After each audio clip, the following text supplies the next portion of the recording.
बताओ कौन सा क्वेश्चन डाउट है, चेक कर लेते हैं। बताओ दरिया, तुम्हारा क्या डाउट है बेटा? कौन सा क्वेश्चन नंबर? 5th और 7th। 5th और 7th। जैसे 5th में दिया है, 5th क्वेश्चन है, मारिया तुम्हारा कितने बजे स्कूल है बेटा? सर 8 बजे। तुम ना उससे 8 o'clock। 10 मिनट पहले निकल जाना, कोई बात नहीं, छोड़, है ना, चलेगा, कोई प्रॉब्लम नहीं है। ओके ठीक है ना, चलता है तो। अच्छा, 5th question, x is the member of natural number, x is less than equal to 3, यही वाला क्वेश्चन बेटा? x is member yes of, sir.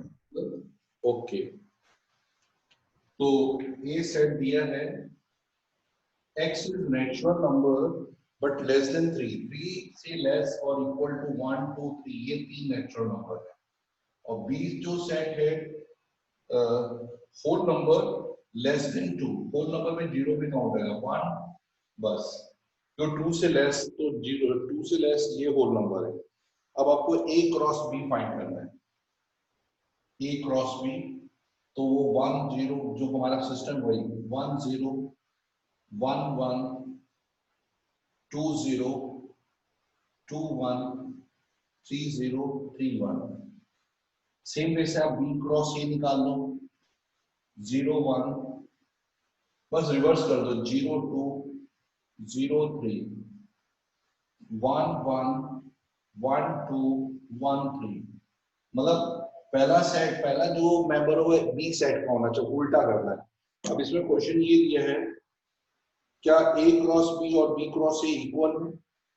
देखो 1 0 इसमें देखो कहीं भी नहीं आ रहा है, 1 1 भी कहीं नहीं है, 1 1 आ रहा है, एक दो मेंबर आने से इक्वल नहीं होता, सारे मेंबर इसके वही, सारे मेंबर इसके आने चाहिए।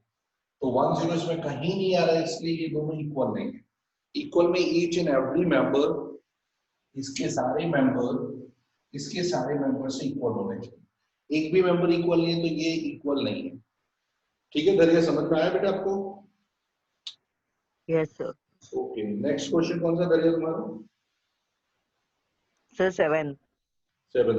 और तुम्हारा कौन सा बेटा? बांसा,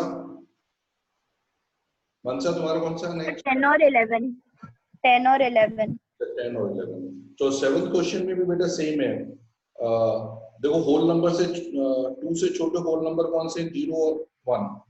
और बी में है नेचुरल नंबर 1 और 4 के बिटवीन, 1 नहीं काउंट होगा, 2 3 4, जो 1 से बड़े नंबर चाहिए आपको नेचुरल। और 3 3 5 दिए है आपको। जैसे यहाँ पहले आप तीनों सेट निकालो, ए सेट में आपके 0 1, बी सेट में आपके मेंबर है 2 3 4, और सी सेट में आपके मेंबर है सर सॉरी 8th वाला। 8 वाला। अच्छा, ए सेट में देखो, अगर तुम देखोगे ए सेट में जो पहले मेंबर है वो सब ए सेट के, ए सेट में -2 आ रहा है, 0 आ रहा है और 3 आ रहा है। और बी सेट में 3 4, बस 3 4 आ रहे हैं। देखो जो सेकंड मेंबर वो बी सेट का है, फर्स्ट मेंबर ए सेट का, तो ए सेट में -2 0 3, बस ये तीन मेंबर आ रहे हैं। देखो जरा ध्यान से देखो, जैसे आपको जो पहले जितने भी मेंबर वो सब ए सेट के हैं, और बी सेट के जितने भी सेकंड मेंबर है वो बी सेट के। दरिया समझ आया कि नहीं आया? जैसे ये देखो, ये यस सर। इस पहले मेंबर में -2 0 और 3 आ रहा है, और बी सेट में 3 और 4 दो ही मेंबर आ रहे हैं, भले वो रिपीट हो, उससे कोई मतलब नहीं। अच्छा, क्वेश्चन नंबर 10। देखो 10th क्वेश्चन में क्या दिया है कि आपको दिया है जो ए और बी सेट हैं, इस ढंग से रिलेटेड कि जो बी के मेंबर हैं that is 3 times A member. आप ए का तो ए रखो, लेकिन बी की जगह आपको लिखना है 3a - 2, इस ढंग से रिलेट किया हुआ है। जैसे आपको कोई भी एक मेंबर दिया है x, -5, तो a की जगह आप x, देखो ये जो मेंबर है वो -5 है, तो आपने लिखा -5 = 3, a की जगह आपका क्या है, x पुट कर दिया, -2। दरे सॉरी, मनसा समझ आ रहा है? ये जैसे Yes, sir. x आपको a की जगह डालना है और b की जगह आपको -5 डालना है, तो -5 इज 3x - 2। समझ आया बेटा आपको? -5 इज क्यों ये पूरा मेंबर Yes, sir. बस इससे x निकल आएगा, और दूसरा जो आपको दिया 2, y, तो y जो है वो क्या है, a की जगह 2 पुट करो, 3 × 2 - 2, इससे y का वैल्यू आ जाएगा, x और y दोनों निकल आएंगे। और हाँ नहीं हो रहा, आवाज आ रही है ना। क्या क्लियर नहीं हुआ मनसा? नहीं सर, आ गया। आया कि नहीं आया ये बताओ पहले। मनसा आया, ये क्वेश्चन आया समझ में कि नहीं आया? यस सर, आ गया। ओके, नेक्स्ट क्वेश्चन कौन सा डाउट है तुम्हारा? Sir 11th। Next 11th। 11। अच्छा 11th में क्या दे, ए सेट में 3 मेंबर है, बी सेट में 2 मेंबर है, और आपको बोला है ए क्रॉस बी फाइंड करना, ए फाइंड करना, बी फाइंड करना। अब जैसे ये देखो a, 0, दूसरा दिया आपका b, 1, c, 0, ये मेंबर a क्रॉस b के हैं। तो a में कौन कौन से आ रहे हैं? a में a b c आ रहा है, a में a b c है, तो पहला मेंबर a की सेट में। दूसरे जो मेंबर है बी सेट में आपके 0 और 1 आ रहे हैं, ये 2 मेंबर आ रहे हैं। अब आपको बोला है a क्रॉस b निकालना है, तो आप इसके 6 member a0, a1, b0, b1, c0, c1, 3 member दिए, 3 और ढूंढने इसमें से। मनसा समझा मैंने क्या बताया? a0, yes sir, yes sir. c0, c1, ऐसे के 6 मेंबर। तो आपको ए बी सेट मिल गया, बी सेट मिल गया, ए क्रॉस बी भी मिल गया, तीनों चीजें एक साथ मिल गई। और कुछ डाउट है किसी का? मारिया तुम्हारा? सर ये 11th का डाउट। क्लियर हो गया बेटा 11th? और 8th। 8 समझ आ गया कि बताओ दोबारा? नहीं आ गया। ओके, चलो आज मैं आप लोगों को रिलेशन बता रहा हूँ, मोस्ट इंपॉर्टेंट कंसेप्ट है। रिलेशन होता क्या है पहले समझ लेना, क्योंकि ये 12th में फिर से रिपीट होगा जो जो मैं बता रहा हूँ तुमको। रिलेशन क्या है पहले उसको क्लियर कर लेते हैं। रिलेशन का मतलब होता है, जैसे मैंने यहाँ पर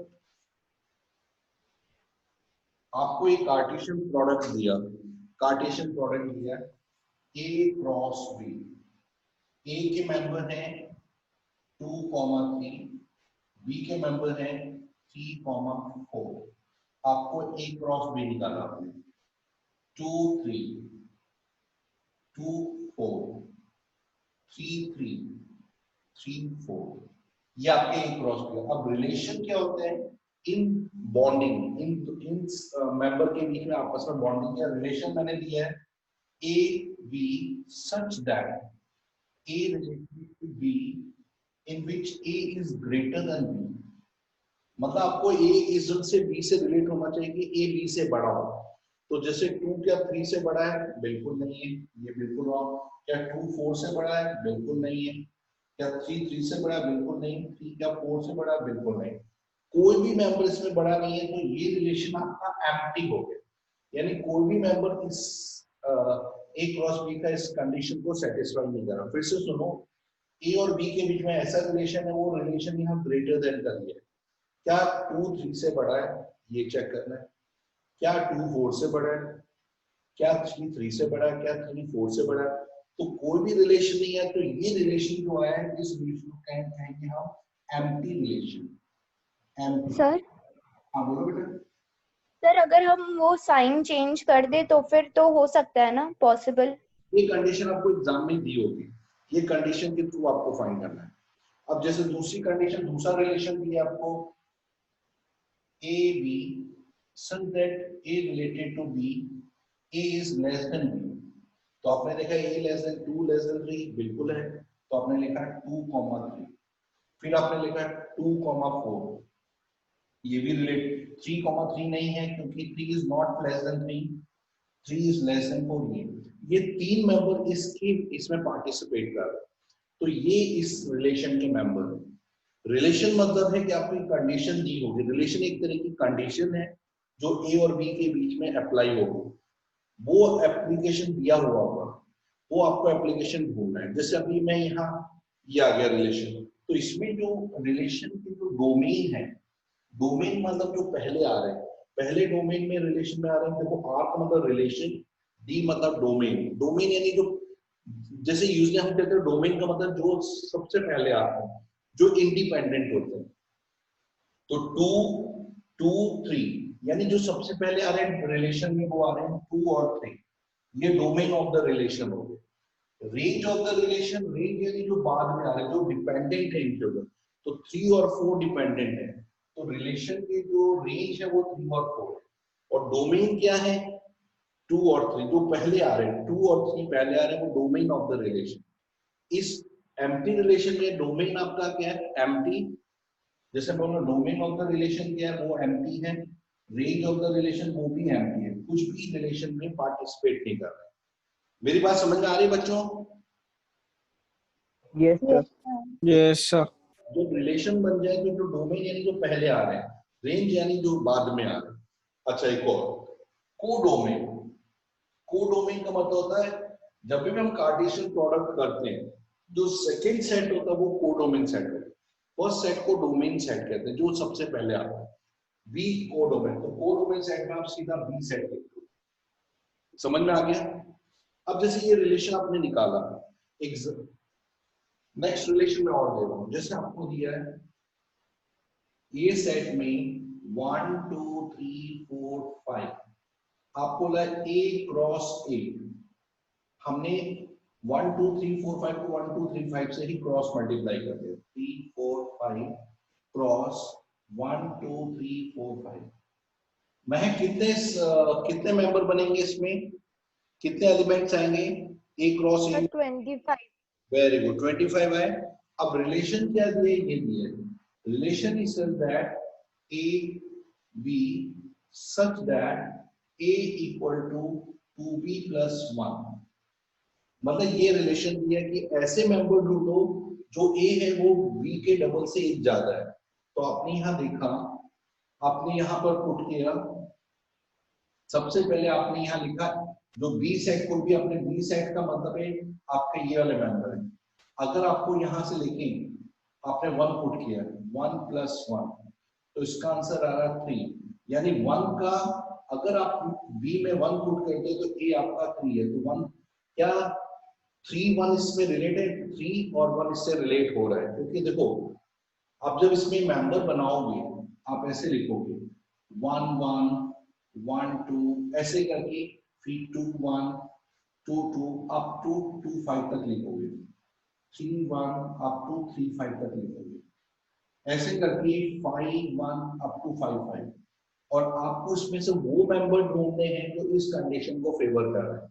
तो आपने देखा कि जैसे आपने बी सेट में 1 डाला, तो 1 डाला तो ए का वैल्यू 3 आ रहा है, तो आपने लगा 3 1 इसका एक मेंबर हो गया। फिर आपने 2 डाला, 2 2 जा 4, 4 प्लस 1 5 हो गया। हाँ 2 5 भी इसमें आ रहा है क्योंकि आपको पता है 2 5 इसमें आ रहा है। फिर आपने यहाँ 3 पुट किया, 3 2 जा 6 प्लस 1 7, 7 तो बिल्कुल नहीं आ रहा है। तो ये सर 5,2 होगा ना? नहीं, देखो हाँ 5,2, सॉरी यू आर राइट, क्योंकि हमने बी में 2 डाला है, 5,2 बिल्कुल सही। हाँ अगर आप बी में 3 डालते हो तो ए का 7 है, तो 7 इसमें बिल्कुल नहीं है। अगर आपने यहाँ 4 डाला, 4 2 जा 8 प्लस 1 9, 9 भी नहीं है। 5 डाला, 5 2 जा 10 प्लस 1 11, वो भी नहीं है। तो आपके ये सिर्फ 2 ही मेंबर हैं रिलेशन के जो इस कंडीशन को फेवर कर रहे हैं, जो इस क्रॉस प्रोडक्ट करके आएंगे। मेरी बात समझ में आई बच्चों आप लोगों को? Yes, sir.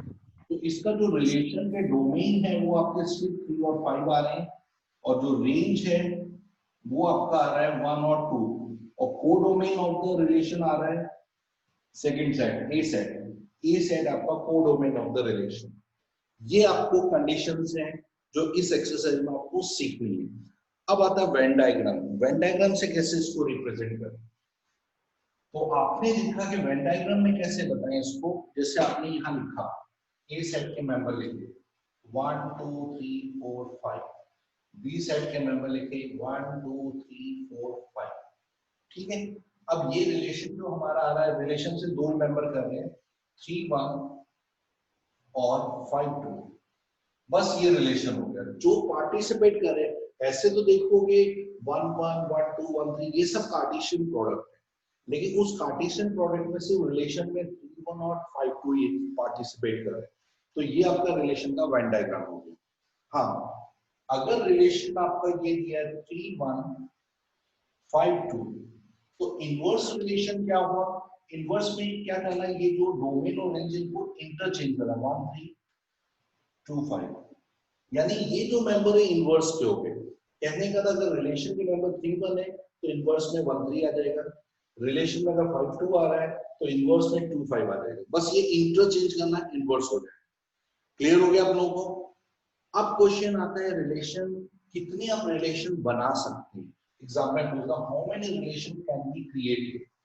तो सबसे पहले आपको रिलेशन होता क्या है, रिलेशन जो भी हम दो सेट को मल्टीप्लाई करें, ए क्रॉस बी या ए क्रॉस ए, उसका सबसेट होता है। तो ए क्रॉस ए में आपको पता 25 मेंबर आ रहे हैं, जैसे महक ने बताया कि ए क्रॉस ए करने से 25 आ रहे हैं। तो मेरे को कृषा बताओ कितने सबसेट होंगे, ए क्रॉस ए के कितने सबसेट बना सकते हो आप? कृषा, ए क्रॉस ए के कितने सबसेट आप बना सकते हो? आपने सबसेट वाला टॉपिक पढ़ा हुआ है। मारिया तुम बताओ कितने सबसेट बना सकते हैं? अगर 25 मेंबर्स ए क्रॉस ए में आ रहे हैं तो सबसेट कितने हुए? बस इतनी जल्दी भूल गए तुम लोग? मारिया तुम नहीं, धैर्य तुम बताओ कितने सबसेट बनेंगे?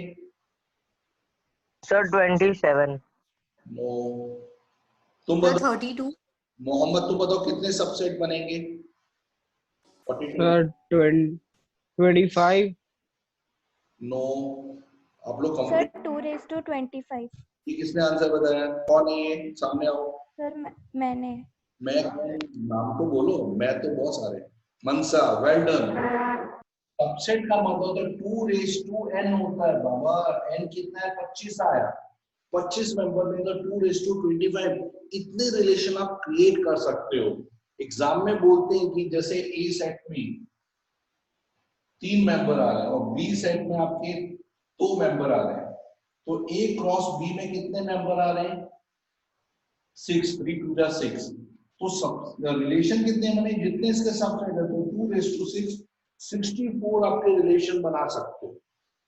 रिलेशन क्या होता है? ए क्रॉस बी का सबसेट होता है। क्लियर हो गया? कभी भी एग्जाम में सबसेट का फॉर्मूला 2:n, तो आपको देखना इसमें मेंबर कितने? 6 मेंबर आए तो 2:6 इसके सबसेट हो, और सबसेट ही आपके रिलेशन होते हैं। ये रिलेशन का कंसेप्ट है। देखो अभी एक और बताते हैं। अब रिलेशन आप पढ़ रहे हो तो रिलेशन का थोड़ा और सिस्टम बता दें।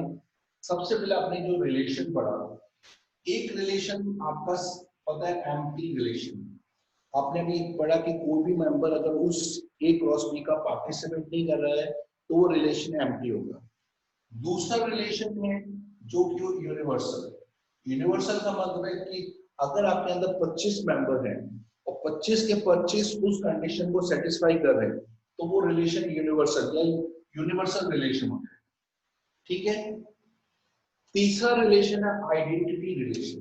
आइडेंटिटी क्या होता है वो समझा देते हैं। अगर आपने ए रिलेटेड टू बी किया सच दैट ए और बी की वैल्यू सेम आ रही, जैसे मैंने लिखा 1 1 2 2 3 3, ये रिलेशन आपके क्या है? आइडेंटिटी रिलेशन, जिसमें डोमेन और रेंज एक जैसे होते हैं। तो ये रिलेशन को हम आइडेंटिटी रिलेशन। आइडेंटिटी का मतलब है अगर 1 पुट किया तो आंसर बना, वो रिलेशन का मेंबर होना चाहिए। तो ये रिलेशन आपका आइडेंटिटी रिलेशन। अब जैसे रिलेशन में आपने फिर ये हो गया आइडेंटिटी। इसके बाद आता है कि आपने जो रिलेशन किया उसका इनवर्स करना आपको क्लियर हो गया। अब छोटा सा एक टॉपिक है इन्होंने 11th में ले लिया है जो 12th से कोरिलेट है, थोड़ा सा लिया उसको ज्यादा डिटेल में नहीं लिया। वो रिलेशन है आपका इक्विवेलेंस रिलेशन। इक्विवेलेंस रिलेशन क्या है वो मैं आपको भी समझाता हूं। इससे पहले रिलेशन क्या होता है? Relation is subset of A cross B. हमेशा रिलेशन ए क्रॉस बी करने के बाद जितने उसके सबसेट बनेंगे उतने आप रिलेशन बना सकते हो। एक तरह से कह सकते हैं 2:a क्रॉस बी, क्योंकि ए क्रॉस बी में जितने मेंबर है 2 पावर में आ जाएंगे। ये रिलेशन के इतने रिलेशन आप बना सकते हो, जिसमें एक एम्प्टी है, एक यूनिवर्सल है, एक आइडेंटिटी है, बाकी सिंपल रिलेशन। ठीक है, अब इसमें आता है कि आपके इक्विवेलेंस रिलेशन क्या है। इक्विवेलेंस के लिए हमें तीन कंडीशन को फॉलो करना है। फर्स्ट, ए मतलब आपस में रिलेट होना चाहिए। बी, अगर ए बी से रिलेट है, अगर ए रिलेटेड टू बी, अगर ए बी से रिलेट है तो बी भी ए से रिलेट होना चाहिए। तीसरा, अगर ए बी से रिलेट है और बी सी से रिलेट है तो ए सी से रिलेट होना चाहिए। ए बी से रिलेट है, बी सी से, तो ए सी से रिलेट होना चाहिए। अगर ये तीनों कंडीशन आपको प्रूव हो जाती है तो वो रिलेशन आपका इक्विवेलेंस रिलेशन हो जाता है। इस रिलेशन को कहते हैं रिफ्लेक्सिव, रिफ्लेक्सिव रिलेशन। इस रिलेशन को कहते हैं हम सिमेट्रिक, सिमेट्रिक, और इस रिलेशन को कहते हैं ट्रांजिस्टिव। अब ये क्या बहुत इजी कांसेप्ट है। हम लोग स्टार्ट करते ही हमने कलेक्शन लिया, रिलेशन लिया, रिलेशन है A related to B such that A is greater than B, A B से ग्रेटर होना चाहिए। क्लियर? सबसे पहले हम आते हैं ये रिलेशन हमारा ग्रेटर देन का, उसको हम रिफ्लेक्शन में चेक करते हैं। रिफ्लेक्शन का मतलब आपस में कंपेयर करते हैं, सेम नंबर को कंपेयर करते हैं। जैसे हमने नंबर लिया 2 और 2, क्या 2 2 से ग्रेटर होता है? आपस में कंपेयर करो, क्या होता है मोहम्मद? 2 ग्रेटर देन 2 होता है? नहीं सर। बस ये आपको लॉजिक लगाना, नहीं होता है। तो ये जो रिलेशन है ए से रिलेट नहीं है, ए इज नॉट रिलेटेड टू ए, क्योंकि ए से बड़ा नहीं होता है, सेम नंबर कभी बड़े नहीं होते। तो this relation is not reflexive, आपस में कंपेयर नहीं हो रहा। अब हम आते हैं second relation, A related to B, यानी कोई ऐसा नंबर लो जो बी से बड़ा है। जैसे हमने ले लिया सी ग्रेटर देन 2, तो क्या 3 2 से बड़ा है? अब हमने B related to A check किया, क्या 2 3 से बड़ा होता है? मनसा उल्टा गया, क्या बी ए से बड़ा है? No sir. यानी B is not related to A. अगर ए बी से बड़ा है किसी भी रीजन से, 3 2 से बड़ा, तो उल्टा करेंगे तो बी ए से रिलेट नहीं हो रहा है, 3 2 से बड़ा नहीं हो रहा है। तो ये रिलेशन आपका जो आ रहा है वो सिमेट्रिक भी नहीं है, this relation is not symmetric. तीसरे में आते हैं सर, बोलो। सर ऐसे तो कोई भी नंबर नहीं होगा ना सिमेट्रिक में। ऐसे होंगे बहुत, मैं भी तुम्हें बता रहा हूँ, कंडीशन बता रहा हूँ। तीसरा relation, A related to B, यानी 3 greater than 2, B related to C, ये तुम्हें लेना है 2 ग्रेटर देन 1। तीसरा लिया ए और सी को रिलेट किया, 3 और 1 को, क्या 3 1 से बड़ा होता है? अगर 3 2 से बड़ा है, 2 1 से बड़ा है, क्या 3 1 से बड़ा है या नहीं? महक? Yes sir. यानी A is related to C verify हो रहा है, यानी ये रिलेशन ट्रांजिस्टिव हो रहा है। ये रिफ्लेक्सिव भी नहीं है, सिमेट्रिक भी नहीं है, ट्रांजिस्टिव हो रहा है। एक रिलेशन लेते हैं और हमने रिलेशन लिया कॉन्ग्रुएंट ट्रायंगल्स। आप लोगों को पता है कॉन्ग्रुएंट ट्रायंगल्स? एक रिलेशन है ट्रायंगल के बीच में कॉन्ग्रुएंसी का लिया, congruence triangle, A related to A. क्या सेम ट्रायंगल आपस में कॉन्ग्रुएंट होते हैं? सेम ट्रायंगल, यस या नो बोलो। समृद्ध, क्या सेम ट्रायंगल आपस में कॉन्ग्रुएंट होते हैं? Yes sir. समृद्ध, यस सर। होते हैं ना? तुमको लगता है तो यस बोलो, नहीं लगता तो नो बोलो। लगता है यानी तुम्हारा कंसेप्ट उसमें पता है, यानी वो पता चल जाएगा। होते हैं यस, तो दिस रिलेशन इज रिफ्लेक्सिव। अब हम मानते हैं कि ए रिलेटेड टू बी, यानी दो ट्रायंगल ये, first triangle is related to second and congruent to second triangle. अब हम सेकंड ट्रायंगल को फर्स्ट से कंपेयर कर रहे हैं, क्या सेकंड फर्स्ट के कॉन्ग्रुएंट होगा? धरिया, अगर पहला ट्रायंगल सेकंड के कॉन्ग्रुएंट है तो क्या सेकंड फर्स्ट के कॉन्ग्रुएंट होगा? Yes sir. बिल्कुल होगा, कि पहला दूसरे के बिल्कुल इक्वल है, दूसरा ऑटोमेटिकली इक्वल होगा। So this relation is symmetric. तीसरे रिलेशन में आते हैं, first triangle A related to B, ये दिया हुआ कि first triangle congruent to second. Sir जो पहला आपने लिया ना, पहली कंडीशन तो हमको दी हुई है कि ट्रू है, दूसरी कंडीशन में चेक करनी होती है। अगर पहला ट्रायंगल दूसरे के कॉन्ग्रुएंट है तो दूसरा ऑटोमेटिकली फर्स्ट कॉन्ग्रुएंट हो जाएगा। अच्छा, बी रिलेटेड टू सी यानी second triangle congruent to third. अब आता है जो तीसरा चेक करना है वो चेक करना है फर्स्ट ट्रायंगल और थर्ड ट्रायंगल, क्या first is congruent to third? चलो मारिया बताओ, क्या फर्स्ट थर्ड के कॉन्ग्रुएंट है? यस क्यों? अब रीजन बताओ क्यों है। आप लोगों ने लास्ट टाइम पढ़ा था कि टू ट्रायंगल कॉमन की इक्वल होंगे तो वो दोनों भी इक्वल हो जाएंगे। triangle congruent to the same triangle are congruent to each other, ये पहले पढ़ा हुआ है। इस तरह और A is related to C, तो इसमें तीनों कंडीशन को ये रिलेट कर रहा है, तो ये कंडीशन आपकी हो गई इक्विवेलेंस, क्योंकि ट्रांजिस्टिव भी हो गई, सिमेट्रिक भी हो गई और रिफ्लेक्सिव भी हो गई। क्लियर हुआ? एक कंडीशन देता हूं, आप लोग मेरे को बताना क्या इक्विवेलेंस है या नहीं। ठीक है, हमने कलेक्शन ऑफ लाइंस लिया है, लाइंस, स्ट्रेट लाइंस, उनके बीच में रिलेशन है पैरेलल। क्या पैरेलल रिलेशन इक्विवेलेंस रिलेशन है?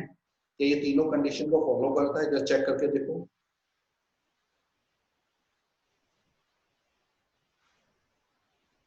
हाँ मारिया, क्या रिफ्लेक्सिव है? मारिया बताओ। सर वो इक्विवेलेंट है। इक्विवेलेंस है, लेकिन मारिया बताएगी। मारिया रिफ्लेक्सिव है। Yes, sir. Two lines, same line always parallel to each other. अगर सेम लाइन बोलोगे हमेशा सेम डायरेक्शन और बीच में सेम ही डिस्टेंस रहता है, so this is reflexive. Krishna बताओ, क्या दो लाइन मतलब ये सिमेट्रिक हो रहा है इन दो लाइन के बीच में? कृष्णा, मोहम्मद तुम बताओ, क्या टू लाइंस के बीच में सिमेट्रिक रिलेशन बन रहा है?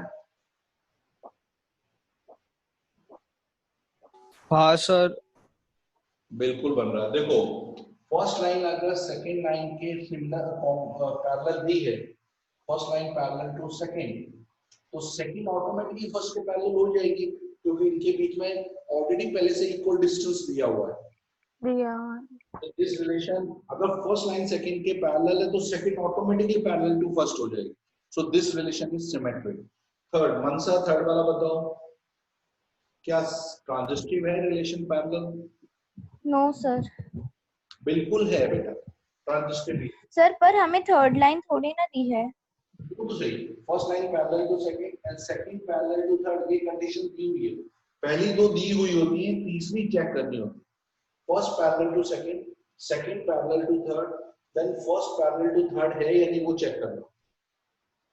अगर फर्स्ट सेकंड पैरेलल है, सेकंड थर्ड पैरेलल है, तो फर्स्ट थर्ड पैरेलल। और सर हमें ऐसा कहाँ बोला कि थर्ड लाइन पैरेलल है? बिल्कुल है, ये दो कंडीशन आपको दी हुई होंगी, आपको ए रिलेटेड टू सी चेक करना होता है। पहली दो कंडीशन ओके सर। करना है, first parallel to second, second parallel to third, then first automatically parallel to third हो जाएगा, क्योंकि two line parallel to the same line are parallel to each other. ये आप लोगों ने शायद पढ़ा है, नहीं तो आप ऐसे भी लिख सकते हो, करस्पॉन्डिंग एंगल इक्वल है 2, तो 1 ऑटोमेटिकली 3 के इक्वल हो गया, और ये करस्पॉन्डिंग एंगल है इसलिए लाइंस पैरेलल हो गई। चलो, तो दिस रिलेशन इज इक्विवेलेंस। अब मैं ले रहा हूं एक परपेंडिकुलर लाइंस का, दो लाइन परपेंडिकुलर है, क्या उनके बीच में इक्विवेलेंस रिलेशन है या नहीं? महक, क्या दो लाइंस रिफ्लेक्सिव हैं परपेंडिकुलर रिलेशन में? परपेंडिकुलर का मतलब उनके बीच में 90 डिग्री बनना, दो लाइन के बीच में, क्या रिफ्लेक्सिव है या नहीं ये बताओ। महक? नहीं सर, क्यों? क्योंकि दोनों का डिस्टेंस नहीं दिया हुआ है। नहीं नहीं, परपेंडिकुलर का मतलब होता है कि दोनों के हमेशा दो लाइन हमेशा पैरेलल होती है, कभी परपेंडिकुलर नहीं होती। तो ये रिलेशन हमेशा सेम लाइन, मतलब सेम लाइन की बात कर रहा हूँ, सेम लाइन हमेशा एक ही डायरेक्शन में होंगी। परपेंडिकुलर का मतलब ये इस डायरेक्शन में दूसरी लाइन होगी तो दूसरी लाइन आ जाएगी। तो two lines are not reflexive, same lines are not reflexive, क्योंकि उनके में परपेंडिकुलर नहीं बनेगा। चलो समृद्ध, क्या ये दोनों लाइन सिमेट्रिक हैं? परपेंडिकुलर रिलेशन सिमेट्रिक है? समरथ Yes, sir. बिल्कुल है, राइट। देखो अगर एक लाइन दूसरी लाइन के परपेंडिकुलर है L1 और L2, तो L2 ऑटोमेटिकली L1 के परपेंडिकुलर होगी, क्योंकि अगर पहली दो के बीच में परपेंडिकुलर दिया है तो दूसरी और पहले के बीच में हमेशा परपेंडिकुलर का रिलेशन बना रहेगा। सो दिस रिलेशन इज सिमेट्रिक। तीसरा रिलेशन मनसा, क्या थ्री मतलब ये ट्रांजिस्टिव है, परपेंडिकुलर लाइन ट्रांजिस्टिव है या नहीं? Yes sir. ट्रांजिस्टिव नहीं है। कैसे नहीं है वो बता रहे हैं। देखो अगर फर्स्ट लाइन सेकंड लाइन के परपेंडिकुलर है, ये गिवन है, और सेकंड लाइन थर्ड लाइन के परपेंडिकुलर है, तो फर्स्ट एंड थर्ड पैरेलल हो जाएंगे, परपेंडिकुलर नहीं जाएंगे। फर्स्ट सेकंड के परपेंडिकुलर है, सेकंड थर्ड के परपेंडिकुलर है, तो ये दोनों लाइन फर्स्ट लाइन पैरेलल हो जाएंगे, परपेंडिकुलर नहीं जाएंगे। नहीं समझ में आया मनसा? आया सर समझ। So this relation is not transitive, ना reflexive है, ना transitive, only symmetric है. So this relation is called is not equivalence, क्योंकि तीनों कंडीशन नहीं सेटिस्फाई हो रही है। तो ये है आज का रिलेशन का। अच्छा हाँ बच्चों, मैं ये पूछा था मनसा, तुम्हारा शाम का टाइमिंग कितने बजे का है उधर का कोचिंग का? Sir 7:30 to 8:30। हाँ, और 2 बजे से 3 बजे किसी का बैच होता है कोई? 2 से 3 का किसी? नो सर मेरा नहीं है। नहीं सभी किसी, मेरा भी नहीं है। 2 से 3 किसी का होता है, ये बता दो।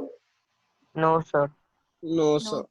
सभी। मारिया तुम्हारा स्कूल? नहीं नहीं। तो अभी क्या है कि तुम्हारे स्कूल का, तुम कल मारिया बोल रही थी, या तो 7 बजे एग्जैक्टली हम आ जाएं तो 7:40 तक खत्म हो जाएगा सुबह का, तो कोई दिक्कत नहीं आएगी। हम सर सुबह, मेरा टाइम। हाँ बोलो क्या बोल रहे हो मारिया? हेलो, अगर तुम सर वो लेफ्ट हो गई अच्छा मारिया। हाँ, उसको जाना था। तो एक काम करते हैं, अपने 7 बजे सुबह अगर एग्जैक्टली आ जाए हम लोग तो किसी को कोई दिक्कत नहीं आएगी। और अगर आपको सुबह किसी को दिक्कत आ रही है तो फिर एक ही काम हो सकता है, 2 से 3 का हमें करना पड़ेगा कन्वर्ट, अगर आप लोग एग्री हो तो 2 से 3 का।